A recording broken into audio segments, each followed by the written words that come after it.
नमस्कार दोस्तों, स्वागत है आपका हिंदी नॉलेज शो में। तो दोस्तों, रूस यूक्रेन युद्ध में अब एक निर्णायक मोड़ आ चुका है। दरअसल अब से कुछ घंटे पहले रूस के रक्षा मंत्रालय ने एक बहुत बड़ा ऑर्डर जारी किया है और इस ऑर्डर को देखकर दुनिया भर के एक्सपर्ट ये कह रहे हैं कि रूस यूक्रेन युद्ध अब अपने निर्णायक अंत की तरफ बढ़ रहा है और पूरी संभावना है कि जल्द ही ये खत्म भी हो जाए। लेकिन रूस यूक्रेन युद्ध खत्म होगा या नहीं, इस पर हम वीडियो के अंत में चर्चा करेंगे। सबसे पहले जान लेते हैं कि ये रूस का ऑर्डर क्या है। तो दोस्तों, आपको याद ही होगा कि अब से एक महीना पहले मैंने आपको खबर दी थी कि रूसी सरकार ने मोबिलाइजेशन करना शुरू कर दिया है रूस यूक्रेन युद्ध पर, और इसके तहत वो कई इलाकों से यूक्रेन के अपने सैनिकों को वापस बुला रहा है। अब उसके बाद एक और नया ऑर्डर जारी किया गया है। दरअसल रूसी सरकार ने यह कहा है कि हम यूक्रेन के खैरोसान और उसके आसपास के इलाकों से अपनी सेना अब पीछे हटा रहे हैं। और यकीन मानिए, ये रूस यूक्रेन युद्ध का एक बहुत बड़ा मूवमेंट है,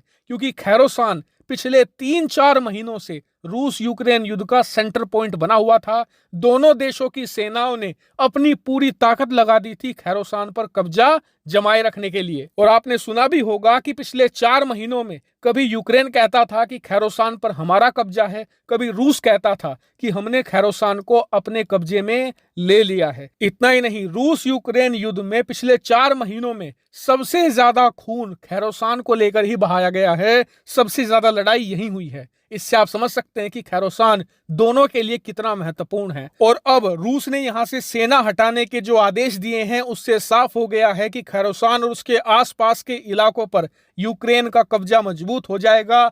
रूस ने यहां से हार मान ली है। हालांकि आपका सवाल होगा कि इतने महत्वपूर्ण इलाके से रूस ने हार क्यों मान ली, तो इसके पीछे एक्सपर्ट सबसे बड़ा कारण ये बता रहे हैं कि रूस की इस समय कोशिश ये है कि जो पूर्वी यूक्रेन है, खासकर कि लुहांस्क और दोनेत्स्क, इन दोनों इलाकों को रूस ने अब से कुछ दिन पहले अपने में मिला लिया है यूक्रेन से तोड़कर। तो रूस की कोशिश ये है कि इन दोनों इलाकों पर कब्जा बनाए रखे। लेकिन पिछले 2 हफ्तों में यूक्रेन की सेना ने यहां पर खूब एडवांस किया है। बहुत सारा इलाका यहां से छुड़वा लिया गया है रूसी सेना के कब्जे से, और कहा जा रहा है कि अगर यूक्रेन इसी तरीके से आगे बढ़ता रहा तो बहुत ही जल्द ये दोनों इलाके भी रूसी सेना से छीन लिए जाएंगे। और इसीलिए रूस की कोशिश ये है कि यूक्रेन के कई इलाकों में जो हमारी सेना अलग अलग जगह लड़ रही है, उन्हें उन मोर्चों से वापस बुलाया जाए और इस पूर्वी यूक्रेन के इलाके के डिफेंस को और ज्यादा सोलिडिफाई किया जाए, ताकि कम से कम हम इन दोनों इलाकों पर कब्जा हर हालत में बनाए रखें। क्योंकि अगर यहां से कब्जा हट गया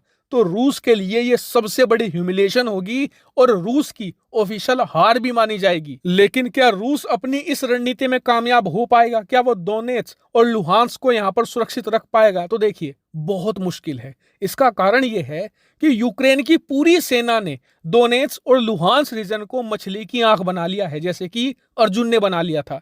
इन्होंने साफ कह दिया है कि चाहे रूस कीव पर अटैक करे, बेलारूस की तरफ से अटैक करे, या हम पर चारों तरफ से हमला कर दे, हम अपना ध्यान नहीं भटकाएंगे। हर हाल में दोनेत्स्क और लुहांस्क पर ही हम अटैक करते रहेंगे और जमीन वहां से वापस लेते रहेंगे रूस से। और इसके ऊपर से रूस की जो रणनीति है ना, वो हद से ज्यादा घटिया है। उदाहरण के लिए, पिछले 1 महीने से रूस यूक्रेन के बीच में ड्रोन वार चल रहा है। दोनों देश एक दूसरे की तरफ ड्रोन से हमला कर रहे हैं। लेकिन कहां हमला कर रहे हैं, ये अंतर देखिए।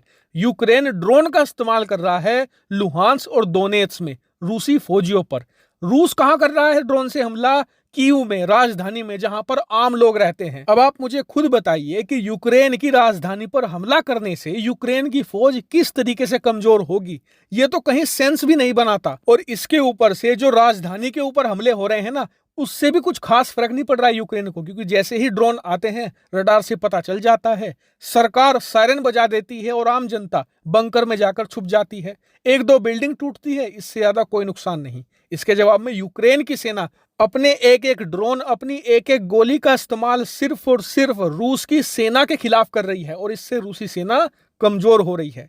इसीलिए ये रणनीति बहुत ही ज्यादा बुरी है रूस के लिए। हालांकि कई लोग कहेंगे कि रूस परमाणु बम इस्तेमाल कर देगा, तो आपको बता दूं कि ये इतना आसान काम नहीं है कि यूक्रेन के ऊपर परमाणु अटैक कर दिया। अब से कुछ दिन पहले चीन खुलेआम कह चुका है कि रूस इस युद्ध में परमाणु हथियार इस्तेमाल ना करे, और अगर रूस करता है तो पूरी दुनिया में तनहा हो जाएगा। भारत क्या, चीन भी रूस का साथ नहीं दे पाएगा। इसीलिए व्लादिमीर पुतिन की भलाई इसी में है कि सबसे पहले तो अपने जो ये घटिया कमांडर है ना, इन्हें तुरंत फायर करे और इनकी जगह अच्छे बेहतरीन रणनीतिकार लाए जो बढ़िया स्ट्रेटजी के साथ काम करे, वरना इस युद्ध में रूस की भद ऐसे ही पिटती रहेगी। हालांकि इस पर आपका क्या मानना है कमेंट करके बताइएगा। Thank you very much for watching video.